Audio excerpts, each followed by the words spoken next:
नमस्कार दोस्तों, सच्ची न्यूज़ में आपका स्वागत है। तो दोस्तों, बहुत ही बड़ा अपडेट निकलकर सामने आ रहा है। आपको बता दें कि चीन के अंदर वायुसेना के विमान घुसे हैं और चीन के एयर डिफेंस सिस्टम उसको पकड़ नहीं पाए हैं और चीन यहां पर कैसे डर गया है, तो पूरा अपडेट मैं आपको बताऊंगा इस वीडियो में। तो वीडियो में अंत तक बने रहें। साथ ही लेटेस्ट डिफेंस अपडेट्स के लिए चैनल को जरूर सब्सक्राइब कर लें। तो चलिए वीडियो को शुरू करते हैं। तो दोस्तों, सबसे पहले तो मैं आपको चीन के बारे में बताना चाहता हूँ। दोस्तों, चीन एक ऐसा देश है जो कि साइकोलॉजिकल वॉरफेयर यानी कि मानसिक युद्ध लड़ता है। जी हाँ दोस्तों, चीन दुश्मन के दिमाग के साथ खेलता है। तो ऐसा ही चीन ने भारत के साथ भी किया है। बीते एक साल से जब भारत और चीन के बीच लद्दाख में एलएसी पर तनाव चल रहा है, तो चीन हथियारों के साथ तो लड़ ही रहा है, लेकिन इसके साथ ही साथ चीन भारत के लोगों के दिमाग के साथ भी खेल रहा है।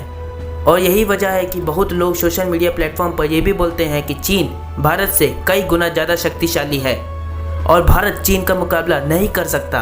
और ऐसा ये लोग मानते हैं। इन लोगों के कारण ही चीन की रणनीति सफल भी होती है, क्योंकि चीन ऐसा मानसिक दबाव बनाता है कि सामने वाला दुश्मन सोच में भी चीन को खुद से ज़्यादा शक्तिशाली समझने लगता है।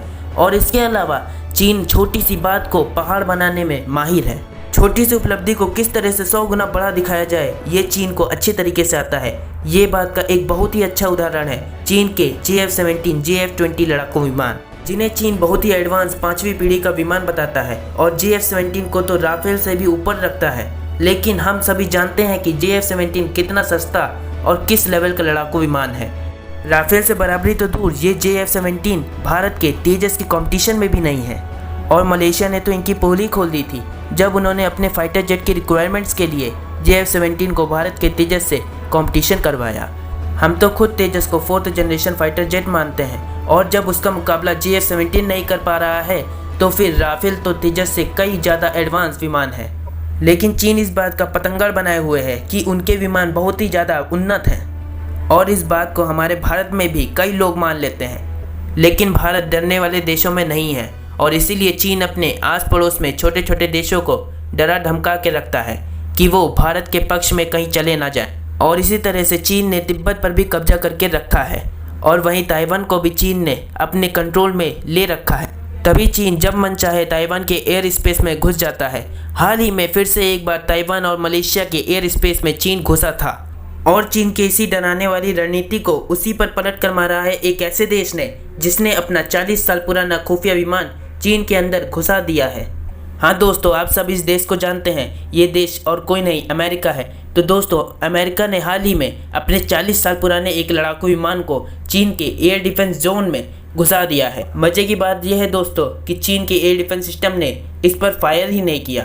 अब या तो चीन के जो स्वदेशी एयर डिफेंस सिस्टम है वो इसको पकड़ नहीं पाए, या फिर चीन ने डर के मारे अमेरिका के विमान को नहीं गिराया।